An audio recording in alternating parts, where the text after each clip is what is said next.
Pilgrim Gratitude by Dr. Rhonda Wells.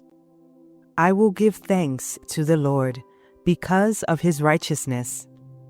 I will sing the praises of the name of the Lord Most High. Psalm chapter 7, verse 17.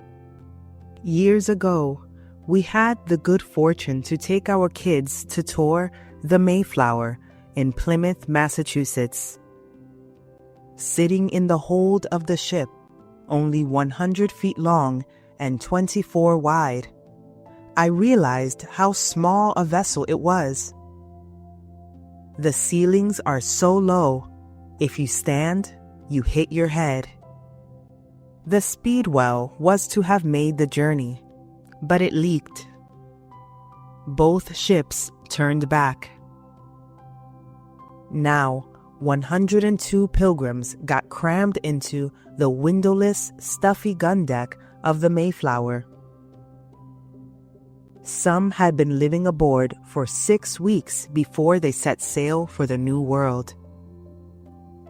Can you imagine the stench? I wouldn't even stomach my hardtack. A Governor William Bradford reenactor told the story.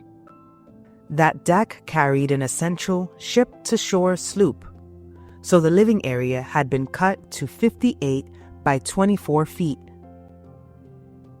Treated as cargo by the 37 crewmen and rarely allowed on deck for fresh air, the Pilgrims battled a series of rough storms, damage to the ship, all manner of illness, severe cold temperatures, bad food, hardtack, dried meat, and beer, and being swept overboard.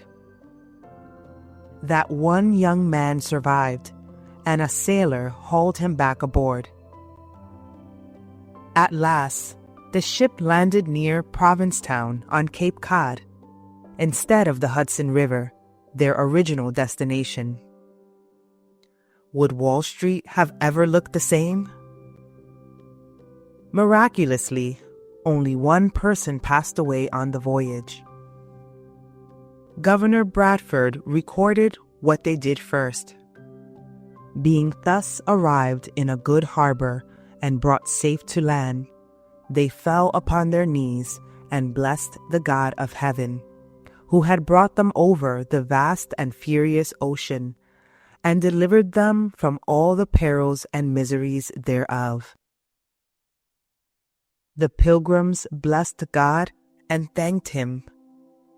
They didn't run to look for fresh water or new food. They stopped, kneeled, bowed their heads, and prayed. In the brutal winter and following year, half of them would die, including the baby born during the trip. The first child born in Plymouth Colony, however, lived more than 80 years.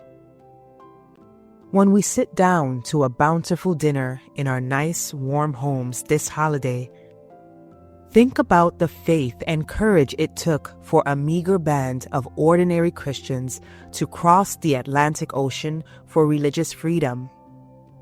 Then, bow your head, bless God, and thank Him that you live in the United States of America.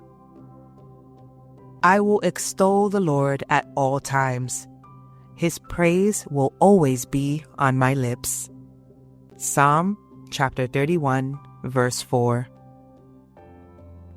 For what are you thankful for this holiday season? Have you ever considered that blessings can come from bad situations that test your faith?